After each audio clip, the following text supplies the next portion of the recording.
Hi friends, எல்லோரும் எப்படி இருக்கிறீங்க? இன்றைக்கி நம்ம இந்த வீடியோவில் எதை பற்றி பார்க்க போகிறோன்னு கேட்டிங்கன்னா, நீங்கள் சவுதி அரேபியாவுக்கு புதுசாக வீட் டிரைவரை வர போகிறீங்களா? அப்போனா இந்த வீடியோ உங்களுக்கானது தான். இந்த வீடியோ கடைசி வரைக்கும் பாருங்கள், அப்போ தான் நான் என்ன சொல்கிறேன்னு புரியும்.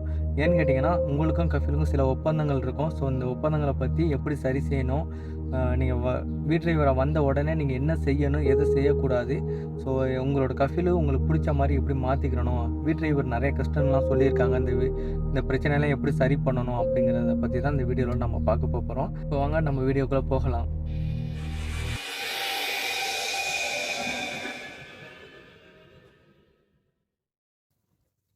ஹாய் ஃப்ரெண்ட்ஸ், எல்லோரும் எப்படி இருக்கிறீங்க? சரியான வெயில். இப்போ தான் மேடம் கொண்டு போயிட்டு விட்டுட்டு வந்தேன். பார்த்தீங்களா, வேர்த்து ஊற்றுது. ரூமுக்கு போகணும். சரி, ஓகே, வீடியோ ஒன்று எடுக்கணுமே அப்படின்னு சொல்லிட்டு தான் வீடியோ ஒன்று போட்டுக்கிட்டு இருக்கிறேன். என்னென்னு கேட்டிங்கன்னா, சவுதி அரேபியாவுக்கு நீங்கள் புதுசாக வந்திருக்கீங்க. வந்த உடனே உங்கள் கஃபீல்கிட்ட என்ன பேசணும், எப்படி இருக்கணும், சில ஒப்பந்தங்கள்லாம் இருக்குது, அது என்னன்னு சொல்லிட்டு தான் இந்த வீடியோவில் பார்க்குறோம். இப்போ புதுசாக வீட் டிரைவராக வந்திருக்குங்க. உங்கள் கஃபீல்கிட்ட வந்துட்டு சில விஷயங்கள் பேசுங்க. என்னன்னு கேட்டிங்கன்னா, ஒரு ரூமுக்கு தேவையானது கட்டிலை, மெத்தை, பாத்திரங்கள், அப்புறம் உடனே செலவு காசு வேணும், மொபைல் வேணும். ஸோ இதெல்லாம் கேட்டு வாங்கியிருக்காங்க புதுசில்.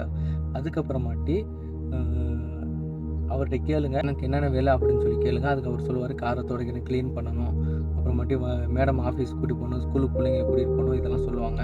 இது சொல்லி முடித்த உடனே நீங்கள் சில நிபந்தனைகளை சொல்லணும் அவர்கிட்ட. என்னென்னு கேட்டிங்கன்னா, ஓகே, நீங்கள் சொல்கிற வேலை எல்லாத்தையும் நான் செய்கிறேன், ஆனால் எனக்கு நான் சமைச்சிக்கிறதுக்கு போது நீங்கள் ஃபோன் அடித்தேன்னா நான் சமைச்சு முடிச்சுட்டு தான் வருவேன், கூட நான் சாப்பிட்டுக்குருவேன், ஆனால் சமைச்சு முடிச்சிடுவேன். ஏன்னா நான் பாதி சமைச்சிட்டு பாதியிலே விட்டுட்டு அந்த சாப்பாடு கெட்டு போயிடும் அப்படின்னு சொல்லிடுங்க.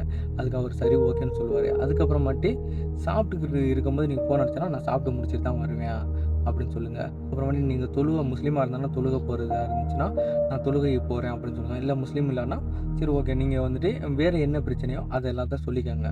சொன்னீங்கன்னா அது எல்லாத்தையும் உடனே சரி செஞ்சு கொடுப்பாங்க. நீங்கள் வந்த புதுசில் இது எல்லாத்தையும் கேட்கணும். அப்போ தான் இதில் ஒரு 80% ஆச்சு அவங்க ஃபாலோ பண்ணுவாங்க.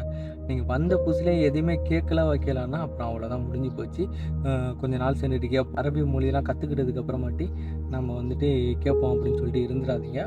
ஏன்னு கேட்டிங்கன்னா, அதுக்கப்புறம் நீங்கள் கேட்பேன்னு போனீங்கன்னா இவ்வளோ நாள் அப்படி தானே இருந்தேன், அப்போலாம் ஒன்றும் பிரச்சனை இல்லை, இப்போ மட்டும் என்ன பிரச்சனை அப்படின்னு சொல்லிட்டு கேட்பானுங்க.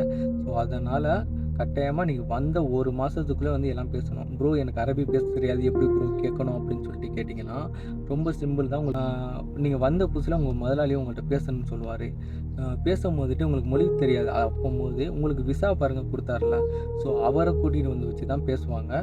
அப்போது உங்களுக்கு என்னென்ன தேவையோ அது எல்லாத்தையும் உங்களுக்கு விசா கொடுத்தாருல, அவர்கிட்ட சொல்லுங்கள், இதெல்லாம் இருக்குது, இதெல்லாம் வேணும் அப்படின்னு சொல்லிட்டு கஃபீல்கிட்ட சொல்லு அப்படின்னு சொன்னோன்னா அவர் அரபியில் கஃபீல்கிட்ட சொல்லிடுவார். சொன்னதுக்கப்புறமாட்டி அவர் ஓகே ஓகே, நான் எல்லாம் சரி பண்ணி கொடுக்குறேன், ரூமெல்லாம் சரி பண்ணி தரேன், என்னென்ன பிரச்சனை எல்லாத்தையும் அவர்கிட்ட சொல்லிடுங்க. சொன்ன உடனே அவங்க எல்லாத்தையும் சரி பண்ணி கொடுத்துருவாங்க. சில பேருக்கு டியூட்டி வெயிட்டிங் போட்டுருவாங்க. அந்த டயத்தில் சமைக்க முடியாது, அந்த டயத்தில் சாப்பிட முடியாது. அந்த மாதிரி இருக்கிற டயத்தில் என்ன செய்யணும்னு கேட்டிங்கன்னா, உங்கள் கஃபீல்கிட்ட ஃபஸ்ட்லேயே சொல்லியிருக்கேன், மேடம் இந்த மாதிரி வெயிட்டிங் எதுவும் போட்டுருந்தா எனக்கு சாப்பாடு வாங்கி கொடுத்துருணும், அப்படி இல்லாட்டினா நான் ரூமில் போய் சமைச்சு சாப்பிட்டுட்டு அதுக்கப்புறம் தான் நான் வருவேன், இதுக்கு எனக்கு பர்மிஷன் வேணும் அப்படின்னு சொல்லிட்டிங்கன்னா அதுக்கு அவர் சொல்லுவார், சரி ஓகே, இதெல்லாம் ஒன்றும் பிரச்சனை இல்லை, நீங்கள் எங்கேயாச்சும் தூரத்தில் போனீங்க வச்சிங்கன்னா அந்த டயத்தில் மேடம் சாப்பாடு கொடுத்துருவாங்க, அதை பற்றி நீங்கள் கவலைப்படாத. இது எல்லாத்தையும் வந்த புதுசுலேயே நீங்கள் கேட்டுக்கிட்டீங்கன்னா எல்லாத்தையும் சரி செஞ்சுருவாங்க. வந்த புதுசுலேயே உடனே அந்த விசாகர்கிட்ட பேசுகிறீங்களா அவர்கிட்ட சொல்லி எல்லாத்தையும் சரி பண்ணிடுங்க. ஏன்னு கேட்டிங்கன்னா, நிறைய பேர் செய்கிற தவறு இந்த விஷயந்தான். பேரும் வந்த உடனே சாப்பாடு பிரச்சனை, அந்த பிரச்சனை, தூங்கிட மாட்டேங்கிறாங்க, ரெஸ்ட் இல்லை, வெயிட்டிங்கும் போடுறாங்க அப்படின்னு சொல்லி நிறைய பேர் கத்துறாங்கல்ல. ஸோ இந்த கத்துறதெல்லாம் எதனாலன்னா, உங்கள் வந்த புதுசில் எதையுமே கேட்குறதே கிடையாது. எனக்கு அது வேணும், இது வேணும் அப்படிங்கிறதெல்லாம் கேட்காம கொஞ்சம் நாள் போனதுக்கப்புறம் கேட்பாங்க அப்படின்னு சொல்லிட்டு அப்படியே விட்டுருவாங்க. அதுக்கப்புறம் வருஷம் முச்சிடும், அப்படியே தான் இருக்கும். அந்த வீட்டில் வேலை செய்கிற வரைக்கும் நீங்கள் 10 வருஷம் வேலை செஞ்சாலும் வந்த புதுசில் என்ன பண்ணீங்களோ அதை அப்படியே தான் ஃபாலோ பண்ணுவாங்க.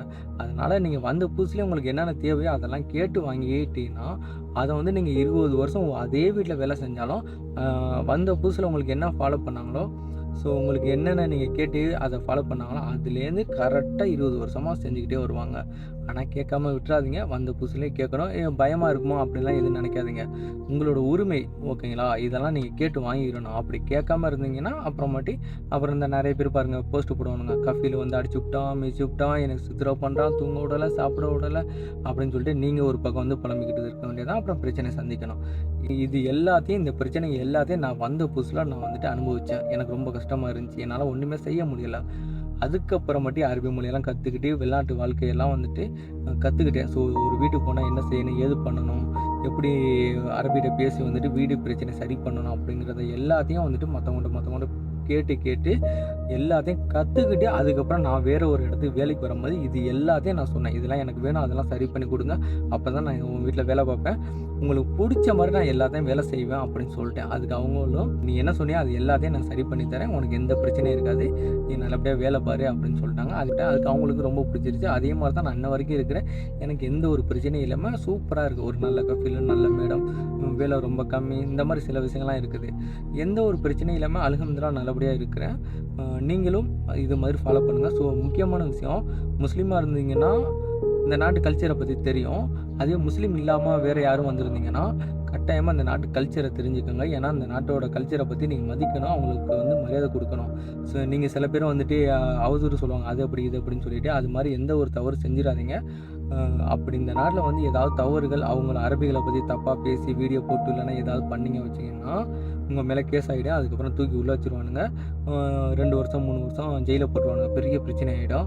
அப்புறம் சில அபராதங்கள்லாம் போடுவாங்க. ஸோ இந்த பிரச்சனை சந்திக்க வேண்டியது இருக்கும். அதனால் நீங்கள் வந்த புதுசில் உங்கள் அரபிக்காரவங்கள்ட்ட ஏதாவது பிரச்சனைனா அதை வந்து எப்படி வாயால் பேசி சரி பண்ண முடியுமோ அந்தளவுக்கு சரி பண்ணுங்கள். அப்படி இல்லை வீடியோ எடுத்து அப்படி இப்படிமா ஏதாவது பண்ணிங்கன்னா உங்களுக்கு பெரிய பிரச்சனை ஆகிடும். அதனால் அவங்க நாட்டு கல்ச்சரை பற்றி கொஞ்சம் தெரிஞ்சுக்கிட்டு அதுக்கு பிடிச்ச மாதிரி நீங்களும் மாறிக்கோங்க. ஓகே கைஸ், வேறு ஏதாவது தேவைன்னா எனக்கு வந்து மறக்காமல் கமெண்ட் பண்ணுங்கள், உங்களுக்கு இதை பற்றி சொல்கிறேன்.